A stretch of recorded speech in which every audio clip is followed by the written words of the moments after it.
अगर चल रहा होता ना तो इस देश की दुर्दशा नहीं होती। और जनता के सामने अगर सही बात पहुंचाती है गोदी मीडिया तो ये दुर्दशा आज भारत की नहीं होती। ये हमारी प्रिंट मीडिया का कहीं कहीं किसी पे आ गया है।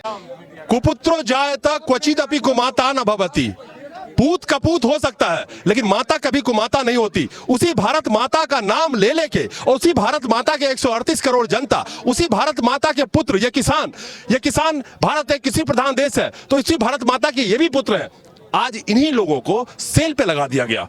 तो क्या भारत माता का नाम लेके कोई कपूत अगर भारत माता के साथ गद्दारी कर रहा है तो भारत माता की जय कहने से क्या उसकी गद्दारी खत्म हो जाती है? ये मेरा सवाल है। और मैंने जो कॉर्पोरेट की बात करी, आप ईस्ट इंडिया कंपनी का इतिहास उठा के पढ़िए। सन 1600 ईस्वी में जो ईस्ट इंडिया कंपनी बनी थी, वो ईस्ट इंडिया कंपनी जब भारत में आई थी जिसके मार्फत हमारे देश को गुलामी के जंजीरों में धकेल दिया गया था। पर कहीं भूख बेताब हुई तो आजादी की खैर नहीं। अगर आपको भूखा रखा जाएगा, आपको उस हालात में पहुंचा दिया जाएगा कि आपको सिर्फ 1 जून की रोटी मिले तो आप समझ सकते हैं कि हम गुलामी की तरफ बढ़ते चले जा रहे हैं। और क्या जो आंशिक स्वतंत्र हम बच गए हैं ये अपने आप में कुछ नई कहानी कहता है। मोदी जी का रहम करम है इसलिए हम जे इतने भी आजाद हैं। सीधी बात ये है स्पष्ट शब्दों में। तो ये जो आज विडंबना बनी है जो हमारे स्वार्थ से बनी है क्योंकि हिंदू खतरे में था। ईस्ट इंडिया कंपनी में 2.5 लाख लोगों की फौज थी। ये लोग यहाँ के समझ ले, सुन ले। 2.5 लाख लोगों की फौज थी ईस्ट इंडिया कंपनी की अपनी। और उस 2.5 लाख लोगों पे एक दबाव रहता था कि आप चाय भी उसी की पिएंगे, यानी कि ईस्ट इंडिया कंपनी की पिएंगे, कपड़े भी उसी की पहनेंगे। तो जो कॉर्पोरेट को ये देश आज उसके हाथों में दिया जा रहा है, आने वाले वक्त में 4 दुकानें फिक्स हो जाएंगी कि राशन वहीं से खरीदोगे, कपड़े यहीं से खरीदोगे, जूते वहीं से खरीदना है, बनियान वहीं से खरीदना है। अभी आपको मानसिक गुलामी में ढाला जा रहा है जिसका भरपूर तरीके से जो आपको सप्लाई की जा रही है राशन पानी, वो गोदी मीडिया के थ्रू की जा रही है। हालांकि नशा उतर रहा है लोगों का, आने वाले वक्त में और भी उतरेगा। दोस्तों नमस्कार, खड़ा हूं इस वक्त गाजीपुर बॉर्डर पे। किसान आंदोलन के आज पूरे 101 दिन हो गए, लेकिन आप लोगों को शायद पता होगा कि जो फ्रीडम हाउस की एक रिपोर्ट आई है, अमेरिका की ये संस्था है जो लोकतांत्रिक जो देश है उनका मूल्यांकन करती है कि किसी देश का लोकतंत्र अच्छा हुआ या नीचे गिर गया। आपको सुन के शायद शर्म आएगी कि हमारे भारत को आंशिक स्वतंत्र देशों की सूची में डाल दिया गया है। यानी कि इसको दूसरे तरीके से अगर कहूं तो हम भारत के लोग गुलामी की तरफ जा रहे हैं। उसको आंशिक स्वतंत्रता कह लीजिए या जो आप स्वतंत्र थे तो अब गुलामी की तरफ जा रहे हैं। इन्हीं मुद्दों पे बात करूंगा इन किसानों से। और ये जो रिपोर्ट बनाई जाती है इसमें कई फैक्टर्स लिए जाते हैं, कई मुद्दे लिए जाते हैं, जिसमें बीते 6 सालों में यानी कि मोदी के सत्ता में आने के बाद जिस तरह से जनता की आवाज़ को दबाई गई है, जिस तरह से संस्थान, चाहे वो मीडिया संस्थान हो चाहे न्यायालय हो, इन दोनों पर भी एक सवालिया निशान खड़ा हुआ है जो रिपोर्ट में आई है। ये मैं नहीं कह रहा हूँ, ये रिपोर्ट में आई है। आपके बोलने की आज़ादी, जो दिल्ली में दंगे हुए थे उसमें किस तरह से सरकार ने उसको हैंडल किया था, उस दंगे की रिपोर्ट की भी बातें हैं। शिक्षाविद जो एकेडमिक्स हैं उनके ऊपर किस तरह से कमान कसा जाता है वो अगर आवाज़ उठाते हैं तो। प्रोफेसर हैं, ऐसे न जाने कितने अनगिनत सोशल एक्टिविस्ट हैं जिनके ऊपर कार्रवाई की गई क्योंकि वो सरकार के खिलाफ आवाज़ उठाते हैं। यहाँ पे एक चीज़ और बता दूं कि अभी कल ही की खबर है कि मौजूदा सरकार बजाय जनता के लिए काम करने के वो अब लोगों को छांट रही है कि सरकार के लिए कौन आवाज़ उठाता है, यानी कि सरकार के पक्ष में कौन बोलता है, सरकार के विपक्ष में कौन बोलता है। ऐसे 50 लोगों की सूची तैयार की जा रही है जो सरकार के पक्ष में बोलते हैं और 50 वो लोग जो सरकार के खिलाफ आवाज़ उठाते हैं। जो आवाज़ उठाते हैं सरकार के खिलाफ में उनके ऊपर सरकार कड़ी नज़र रखेगी और जो 50 लोग सरकार की डुगडुगी और झुनझुना बजाएंगे उनको शायद उनका मेहनताना दिया जाए, उनको इनाम मिले। दिनकर साहब ने लिखा है और आप सबको सुनना चाहिए, तमाम युवाओं को सुनना चाहिए कि आज़ादी तो मिल गई मगर यह गौरव कहाँ जुगाएगा। मर भूखे इसे घबराहट में तू बेच ना तो खाएगा। आज़ादी रोटी नहीं, दोनों में कोई बैर नहीं। आज़ादी रोटी नहीं मगर दोनों में कोई बैर नहीं। पर कहीं भूख बेताब हुई तो आज़ादी की खैर नहीं। अगर आपको भूखा रखा जाएगा, आपको उस हालात में पहुंचा दिया जाएगा कि आपको सिर्फ 1 जून की रोटी मिले, तो आप समझ सकते हैं कि हम गुलामी की तरफ बढ़ते चले जा रहे हैं। और क्या जो आंशिक स्वतंत्र हम बच गए हैं, ये अपने आप में कुछ नई कहानी कहता है। ईस्ट इंडिया कंपनी का उदाहरण आपके सामने है, उस पर भी आऊँगा। अभी एक रिपोर्ट आई है जिसके अंदर में हमारा भारत अब आंशिक आज़ाद देशों के श्रृंखला में रख दिया गया है। इसका मायने मतलब ये है कि हम जो लोग हैं अब आंशिक आज़ाद हैं। आपके बोलने पे आज़ादी नहीं है, आप क्या करते हैं उस पे आज़ादी नहीं है। अगर कुछ बोलेंगे तो ठूस दिए जाएंगे, यूएपीए लगा दिया जाएगा, कई तरह के। ये अपने आप में कितनी शर्मनाक है आज के वक्त में। क्या हमारे स्वतंत्रता सेनानियों ने जिन्होंने अपनी जान गंवाई, मैं किसी का एक का नाम नहीं लेना चाहता हूँ, कितनों ने अपने प्राणों की आहुति दे दी, क्या इसी दिन के लिए दिया था कि हम आंशिक स्वतंत्र देशों के श्रृंखला में आज खड़े हो गए आगे? बहुत सही क्वेश्चन है आपका। और ये चल रहा है, टीवी पे भी चल रहा है, पेपरों में भी आ गया है। कौन से टीवी पे चल रहा है, वो क्या दिखाएंगे? टीवी पे अगर चल रहा होता ना तो इस देश की दुर्दशा नहीं होती। और जनता के सामने अगर सही बात पहुंचाती है गोदी मीडिया, तो ये दुर्दशा आज भारत की नहीं होती। ये हमारी प्रिंट मीडिया का कहीं कहीं किसी पे आ गया है, वरना इनके जितने चैनल है जो नारद मीडिया के, इनको तो उनको ही दिखाने से फुर्सत नहीं है। मुझे एक चीज का जवाब दीजिए, क्या ये एक ऐसी खबर नहीं है कि अखबार के पहले पन्ने पे, आधे पन्ने पे ये खबर छपना चाहिए कि भारत आंशिक रूप से स्वतंत्र देशों की श्रेणी में कतार में जाके खड़ा हो गया? ये कम बड़ी बात है?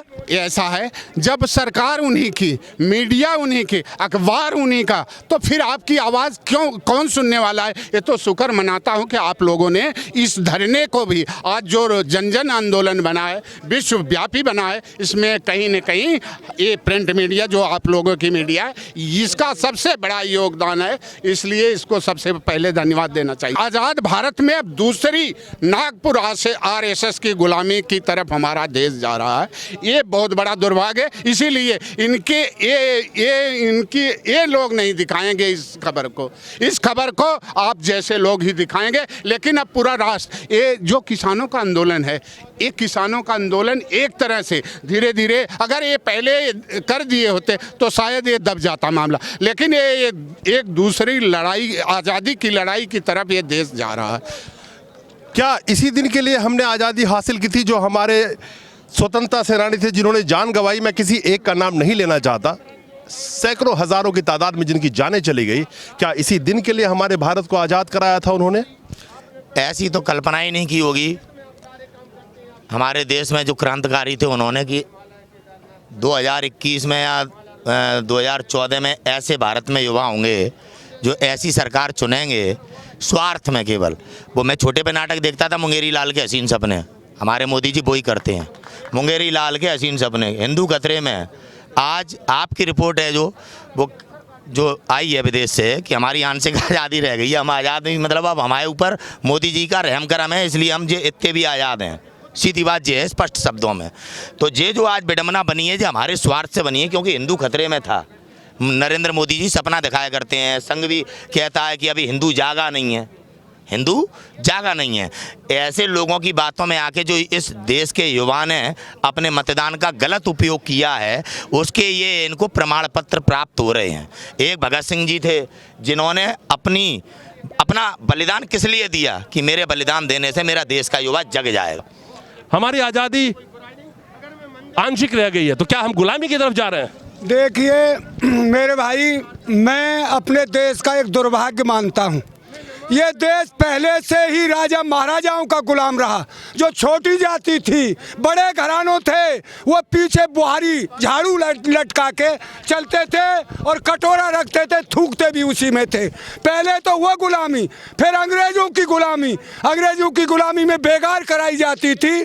जब देश आज़ाद हुआ, उसमें कोई हिंदू मुसलमान सिख ईसाई की बात ही नहीं, वहाँ में सभी शहीद हुए, हर वर्ग का आदमी शहीद हुआ। आज़ादी रही कहाँ? धीरे धीरे झूठ बोल के, बवंडर खड़ा करके बीजेपी ने एक धर्म की चद्दर ऐसी उड़ा दी देश के ऊपर, हिंदू हिंदू करके, और देश को बर्बादी की तरफ धकेल दिया।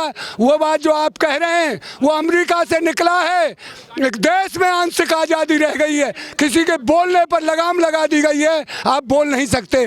कोई जो ये फिल्मी एक्टर हैं वो बोलेगा, सरकार के वो तरफ बोलेगा तो उसको Z+ की सुरक्षा, अगर कोई उसके खिलाफ बोल गया तो उसको जेल में जाइए। अरे ये तो उससे बहुत विपरीत गया। जो हमारे महापुरुषों ने, जिन्होंने फांसी चूमी, जिन्होंने आंदोलन किए, आज क्या हालत हो रही है देश की। हमारे देश की संपत्तियां जब बेची जा रही थी तो वो सुविधा मिल रही है कि सरकारी कर्मचारी काम नहीं करते, तमाम तरह के बहाने मारकर हम कितने बड़े गद्दार बन गए। रेलवे हमारा बनाया वही तो बेचा है, किसी PM ने नहीं बनाया। हमारे मजदूरों ने मेहनत की, हमने इनकम टैक्स दिया, हमारे पैसे से पटरियां पड़ी और ये रेलवे बना। आज अंबानी को दे दिया गया, मेरी कीमत से बनाई हुई हमारी मेहनत, हमारे स्वार्थ से ही तो दे दिया गया, वरना प्रधानमंत्री को देश चलाने को दिया था, लाल किला बेचने को नहीं, रेलवे बेचने को नहीं। हमारी सरकार की सारी जड़ें काटने के लिए देश नहीं दिया था। इसीलिए ये रिपोर्ट आ रही है कि देश का नौजवान और देश का मतदाता अपनी जिम्मेदारी भूल गया, धर्म के नाम पे बेवकूफ़ बनता है। आज भी बंगाल में बनाया जा रहा है। समझना पड़ेगा किस प्रकार से आपको तोड़ा, आपको बांटा, आपको लड़ाया और आपका देश लूट लिया। अब आप आज़ाद भी नहीं हो, इसके प्रमाण और सर्टिफिकेट दुनिया भी आपको दे रही है। हमारे देश के 4 मजिस्ट्रेटों ने 12 जनवरी 2018 को जज ने कॉन्फ्रेंस, जज ने 4 वही मजिस्ट्रेट कह रहा हूं मैं, जजों ने, वो भी सुप्रीम कोर्ट के, प्रेस कॉन्फ्रेंस करके कहा था आपके भारत का लोकतंत्र, आपके भारत का संविधान, आपकी आज़ादी, आपके अधिकार खतरे में हैं। लेकिन इस देश के नौजवान ने यही मोहन भागवत की बातें, यही नरेंद्र मोदी के मुंगेरी लाल के सपने, हिंदुत्व खतरे में है, हिंदू राष्ट्र बनाना है, हिंदू राष्ट्र की कल्पना भारतीयों इस देश में सबसे बड़ा राष्ट्रद्रोह है। हिंदू राष्ट्र ना तो हमारे किसी गीता में लिखा है, ना रामायण में लिखा है, ये केवल एक राजनीतिक षड्यंत्र है देश के हिंदुओं का वोट लेने का, छलने का। और आपकी आज क्या परिस्थितियां हैं आप देख लो। कुपुत्रो जायत क्वचिदपि कुमाता न भवति। पूत कपूत हो सकता है लेकिन माता कभी कुमाता नहीं होती। उसी भारत माता का नाम ले लेके और उसी भारत माता के 138 करोड़ जनता, उसी भारत माता के पुत्र, ये किसान, भारत एक कृषि प्रधान देश है तो इसी भारत माता के ये भी पुत्र हैं। आज इन्हीं लोगों को सेल पे लगा दिया गया। तो क्या भारत माता का नाम लेके कोई कपूत अगर भारत माता के साथ गद्दारी कर रहा है तो भारत माता की जय कहने से क्या उसकी गद्दारी खत्म हो जाती है? ये मेरा सवाल है। और मैंने जो कॉर्पोरेट की बात करी, आप ईस्ट इंडिया कंपनी का इतिहास उठा के पढ़िए। सन 1600 ईस्वी में जो ईस्ट इंडिया कंपनी बनी थी, वो ईस्ट इंडिया कंपनी जब भारत में आई थी, जिसके मार्फत हमारे देश को गुलामी के जंजीरों में धकेल दिया गया था, वो ईस्ट इंडिया कंपनी का इतिहास आपको जरूर पढ़ना चाहिए। ईस्ट इंडिया कंपनी के बारे में किताब लिखी है निक रॉबिन्स ने। निक रॉबिन्स अपने किताब में लिखते हैं कि आप आज की जो मल्टीनेशनल कंपनी, जो कॉरपोरेट्स है, उसकी तुलना आप ईस्ट इंडिया कंपनी से कर सकते हैं। और उन्हीं कॉरपोरेट को ये भारत उनके हवाले किया जा रहा है। तो जो ईस्ट इंडिया आई थी और भारत को गुलाम बना के चली गई थी, तो आज के कॉरपोरेट क्या भारत को उस गुलामी की तरफ नहीं ले जा रहे, जिसका रिपोर्ट फ्रीडम हाउस ने दिया है, जिसके तहत हमारी आंशिक आज़ादी रह गई है। तो ये आपको समझना पड़ेगा, आप तमाम भारतवासी को समझना पड़ेगा, अपने आंखों से भक्ति का चश्मा उतारना पड़ेगा। और मैं बार बार कहता हूं, भक्ति करना है तो अपनी देश की करो, एक जिम्मेदार भारत के नागरिक बनिए। देशभक्ति की आज सख्त जरूरत है, देशभक्ति की जरूरत है, व्यक्ति की भक्ति की जरूरत नहीं है। व्यक्ति विशेष की भक्ति मत करो, कुछ नहीं मिलेगा, देश बर्बाद हो जाएगा। ये बेड़ियां आप देख रहे हैं, मैंने कल भी इनको दिखाई थी। ये बेड़ियां आप देख रहे हैं, इन्होंने पहन तो आज सिंबॉलिक रखा है, लेकिन आपके मानसिक तौर पे आप ये ये जंजीर आपके अंदर ऑलरेडी पहना दी गई है। और इसका जिम्मेदार गोदी मीडिया है, जो आपको दिन रात मानसिक गुलामी में बांध चुकी है। इन्होंने जो ये पहन रखा है, ये लोहे की बेड़ियां हैं। मैं देख सकता हूँ आने वाले वक्त में जो आप मानसिक तौर पे गुलाम बन चुके हैं, जो मैं ईस्ट इंडिया कंपनी की जिक्र कर रहा था, ईस्ट इंडिया कंपनी में 2.5 लाख लोगों की फौज थी। ये लोग यहाँ के समझ ले, सुन ले, 2.5 लाख लोगों की फौज थी ईस्ट इंडिया कंपनी की अपनी। और उस 2.5 लाख लोगों पे एक दबाव रहता था कि आप चाय भी उसी की पिएंगे, यानी कि ईस्ट इंडिया कंपनी की पिएंगे, कपड़े भी उसी की पहनेंगे। तो जो कॉरपोरेट को ये देश आज उसके हाथों में दिया जा रहा है, आने वाले वक्त में 4 दुकानें फिक्स हो जाएंगी कि राशन वहीं से खरीदोगे, कपड़े यहीं से खरीदोगे, जूते वहीं से खरीदना है, बनियान वहीं से खरीदना है। अभी आपको मानसिक गुलामी में ढाला जा रहा है, जिसका भरपूर तरीके से जो आपको सप्लाई की जा रही है राशन पानी, वो गोदी मीडिया के थ्रू की जा रही है।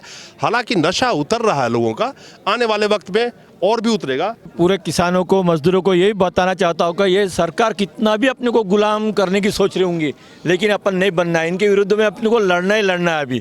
अभी एक मुझे कल थोड़ा बताने का रह गया था। मैं नागपुर का एक रहवासी हूँ मैं, तो नागपुर में एक दबी जुबान में एक हवा चल रही है कि वहाँ के जो आरएसएस ऑफिस से क्या नितिन गडकरी साहब इस कानून के विरुद्ध में चल रहे हैं, और उनके साथ लाल कृष्ण आडवाणी साहब भी विरुद्ध में चल रहे हैं, और राजनाथ सिंह साहब भी इस काले कानून के विरुद्ध में चल रहे हैं। तो ये दबी जुबान में चर्चा चालू हो रही है नागपुर में, क्या नितिन गडकरी साहब इस कानून के विरुद्ध में चल रहे हैं, लाल कृष्ण आडवाणी साहब भी इस कानून के विरुद्ध में चल रहे हैं, और राजनाथ सिंह ऐसे जो भाजपा के बड़े लीडर्स लोग हैं वो इस कानून के विरुद्ध में चल रहे हैं। और आने वाले कुछ दिनों में इसका पूरा सिनेमा पिक्चर दिख जाएगा, कौन कौन ये कानून से भाजपा में नाराज है, उसका एक गट अलग जो कुछ हो जाएगा। और आने वाले दिनों में जो किसानों का मुद्दे का जो एक रास्ता है क्लियर हो जाएगा। कि तो मोदी साहब अभी धीरे धीरे डरना चालू हो गया, अब ये आने वाले 15-20 दिन में पूरे के पूरे डर जाएंगे और इस कानून को ऑटोमेटिक पीछे ले लेंगे। बहुत बड़ी खबर दे रहे हो आप। बहुत बड़ी खबर है जी,